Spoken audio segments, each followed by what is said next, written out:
केते ही काल से भुवने रही चिंतई अवधाने पृथ्वी रूपे लिंग दे से पुणी बिहारी निभाई पृथ्वी रूपे जले जाई से इष्ट भोगता बुझाई अनल समत स्थिति ज्योतिष रूपे प्राण चिंदी पवने करई संचार धरई पवन शरीर से वायु काले नभे पुरे से जीव लिंग रूप धरे गंधकल्प घ्राण मात्रे रसकु रसन संगति दृष्टि रूप को संहारी तत्व को ससारे से हरि शब्द गुणे कर्ण भारी ए रूपे प्राण सुखे धरी बुद्धि इंद्रिय भाव ए पंच मात्र परमाणु ए अहंकार भगवान बुद्धि इंद्रिय दिव्य गान पंच विकारे पंच देव मन समते करी सेवा ए पंच देवता संहिते सुख स्वरूपे महातते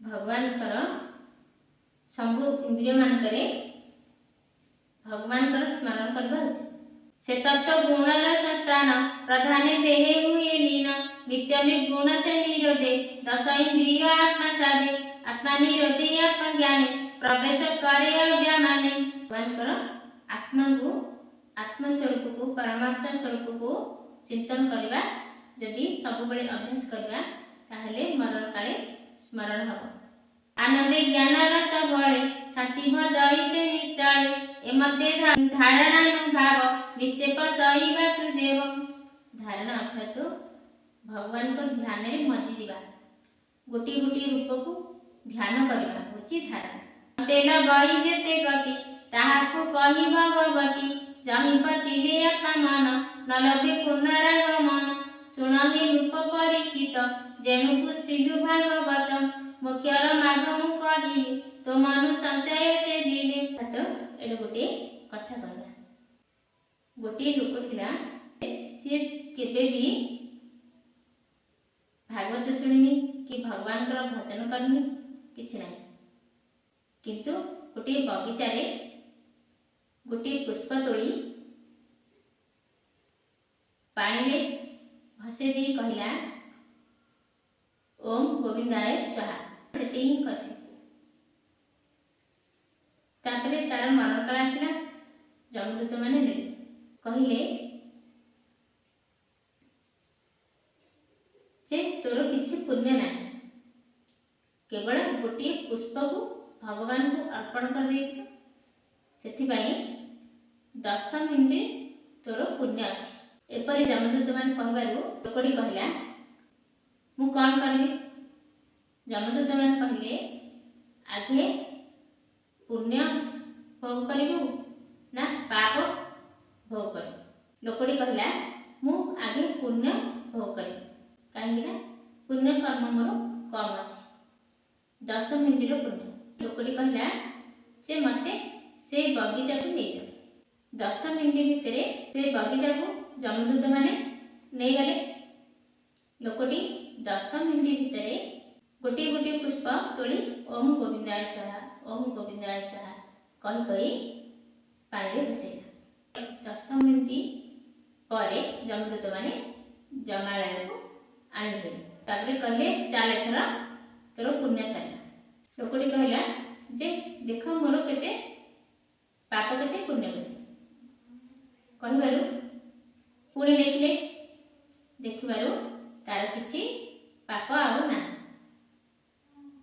तापरे जमराज भगवान शिव को पाखु नहीं गए कहले ए जो बगीचा रे पुष्प तोड़ी भगवान को समर्पण करछि आ बदल रे कौन पुण्य होई मते जणा पड़े भगवान शिव को कहले आपण कह कहबारु भगवान शिव कहले मु तो जान नहीं ब्रह्मा को पाखु नहीं जिबा पुणी ब्रह्मा को पाखु नहीं गले नहीं जिबारु ब्रह्मा कहले मते जान नहीं चल विष्णुपुर को नेबा विष्णु भगवान पाखु नेले भगवान विष्णु कहले तमे एते पर्यंत जानि पारलनि जे भगवान शिव ब्रह्मा जम समस्ते मिसी एही लोकडी की मो पाखु आनिल अर्थात मो पाखु जी आसे सी आउ फेरे ना अर्थात आर किछि पाप ना जे समर्पण करवा, जहाँ करवा भगवान को समर्पण करवा। प्रतिदिन सकाळ उठी कहवा, हे प्रभु आज तुम इच्छा सब किसी हो, तुम इच्छा मोर सब कर्म हो, जहाँ भी करी तुम इच्छा। तापर संध्यारे भगवान को समर्पण करवा। प्रत्येक मुहूर्त प्रत्येक काम समर्पण करवा, जहाँ कले संगे संगे समर्पण करदेवा। यह हूँ प्रकृत कर्म, यह हूँ भागवत कर्म, कृष्ण समर्पण कर्म, जहाँ करवा भगवान को समर्पण करवा। ताहले जाई आमे संसार मुक्त होगा, संसार बंधन आ पड़वा। मोक्षर मार्ग मु कहली, तो मनु संचय से दिली, तेणु कहली सुति जगे, तोर समीपे अनुरागी। दैवे काल अवसान, एणे कहवा दिव्य गान, ब्रह्मार तपे होई तोष, विष्णु जे देले उपदेश। से पद कहली मु तते, एबे तू शुण एक चिते, संसार संसार जेते, से काहि जीवे विष्णु पते। से कथा शुण प्रिय भावे, से भक्ति लभे वासुदेवे। संसार संसार की जेते आमे संसार करवा भूल नहीं, किंतु संसार रही भगवान को भूली जा भूल। भगवान को स्मरण करी सबु कर्म करवा होची प्रकृत कर्म। मनुष्य जीवन लाभ होची भगवान को पाई, भगवान भक्ति पाई। आ भगवान को भूली जा आम मानकर मूर्खता। ब्रह्मार तप कष्ट करी, जहाँ कहिले दया करी, से सर्व ब्रह्म वेद सार, सकल बुझिति निवार। से हरि सर्वभूत मते, नित्य विहरे आत्मा पदे, से भक्ति जीव सुख पत, ए भावे हेले आत्मा रत। बुद्धि लक्षण अनुमाने, निश्चल जोगी जग ध्याने, के अबा करिब गोचर, जगत बाह्य अभ्यंतर। एघेनी सर्व आत्मा भावे, सर्वदा काले एक ठावे। हरि की कर्ण पथे शुणी, मुखे निरत नाम भणी। हरि की कर्ण पथे शुणी, मुखे निरते नाम भणी। अर्थात प्रत्येक दिन आमे भागवत शुणवा उचित, नचेत भगवान को भूली जा। जेमिति प्रत्येक दिन आमे भोजन करू, सेपरी प्रत्येक दिन आमे भजन करवा दरकार। भजन न कले भोजन करवा कथा नुह। समस्त को जेपरी भोजन आवश्यकता अछि, सेपरी भजन आवश्यकता मध्य अछि। अर्थात आम शरीर पाई होची भोजन, किंतु आत्मार भोजन होची भगवान कथा। भगवान कथा शुणिले आत्मा पुष्ट हुए। भोजन कले जेपरी शरीर पुष्ट हुए, सेपरी भजन कले आत्मा पुष्ट हुए। सेथिपाई प्रथमे भजन परे भोजन। विषय विषनाशी चित्त, पवित्र करे अंतर्गत, गोविंद चरण कमले, पसई मुक्त जग बळे। अर्थात भक्तों सांगरे बसी भगवान कथा शुणवा, ताकर अनुभूति आमे शुणिले प्रत्येक अर्थ आमे बुझी पारिबा, किंतु भगवान भक्तों संगरे बसिले से माने भक्त माने आमको बुझाई देवे। सेथिबाई आमे भगवान दास हो पारिबा, किंतु भगवान दासर दास हेले जाई भगवान आमको ग्रहण करे। गोविंद चरण कमले, पसई भक्त जग बळे।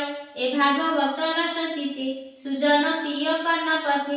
विषय रस जाऊ नाश, कहई जगन्नाथ दास। भगवान कथा शुणिले विषय नाश, अर्थात ए सांसारिक चिंतन जो बारंबार आसुची, से चिंतन न आसी भगवान चिंतन आसो, ताहले जाई आमे भगवान को पाइबा। नहले बारंबार ए संसार को आसीबा, बारंबार कष्ट पाइबा। ए संसार रे पादे पादे विपद। भगवान आम साथी नथिले, अर्थात भगवान कथा आम कर्म रे न शुणिले, ताहले आमर उद्धार हेब नाही। भागवत होची गोटे दर्पण सदृश।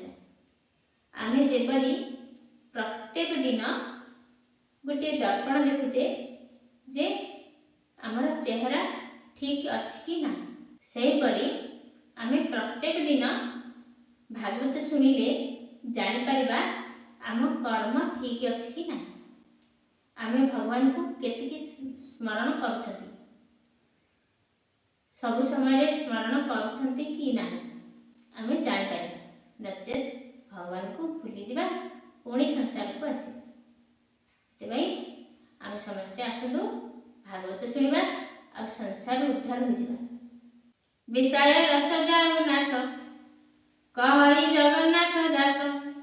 इति श्रीमद् भागवते महापुराणे पारमहंस्या संहिताया 82 द्वितीय स्कंदे सुख परीक्षित संवादे योग स्मृति द्वयम् वर्णने नाम द्वितीयोऽध्याय। हिमसापि रणे भंग मुनेरपि मतिभ्रम यदि शुद्धम् अशुद्धं वा मम दर्शन विद्यते।